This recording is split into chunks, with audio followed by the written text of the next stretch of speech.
সুধী দর্শক মণ্ডলী, আসসালামু আলাইকুম।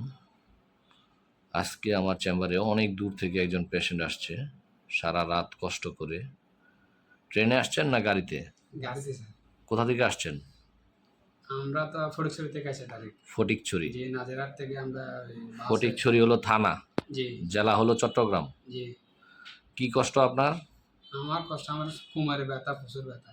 মাজা ব্যথা। জি, আর ওর নামাজ পড়ে যাবে না, দিয়ে যাবে যেন এখানে ব্যথা। রুকু রুকু সিজদা দিতে গেলে হাঁটুতে ব্যথা লাগে। হাঁটুতে ব্যথা লাগে। কতদিন যাবত কষ্ট করতেছেন? প্রায় আজ ১ বছর তো বেশি স্যার। 1 বছরের বেশি হয়েছে। আপনি দেশের বাহিরে থাকতেন, তাই তো? জি উনি দেশের বাহিরে থাকতো, এই কষ্টের জন্য চলে আসছেন। জি যাক, ডাক্তার দেখাইছে, উপকার পায় নাই, আমার ঠিকানা পেয়ে আমার এখানে আসছে, অনেক কষ্ট করে আসছে বেচারা। আল্লাহ পাক যেন ওনাকে সুস্থতা দান করে। সবাই একটু দোয়া করবেন। আমার এখানে প্রায় 13,000 মানুষ দেখতেছেন ভিডিওটা। সবাই ওনার জন্য একটু দোয়া করার চেষ্টা করবেন। অসুস্থ মানুষ, বিদেশ থাকতো কিন্তু বিদেশ থেকে চলে আসছে কষ্টের জন্য।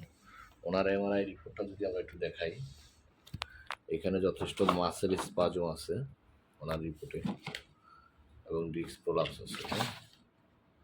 ডিস্ক প্রলাপস আছে L4 L5 L5S1 লাম্বারে। তো ঠিক আছে, আমরা দিদারুল আলমের জন্য একটু সবাই দোয়া করব।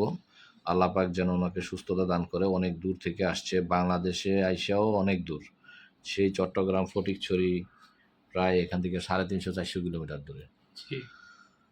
তো আল্লাহ পাক যেন ওনাকে সুস্থতা দান করে। সবাই একটু দিল খুলে দোয়া করবেন। আসসালামু আলাইকুম।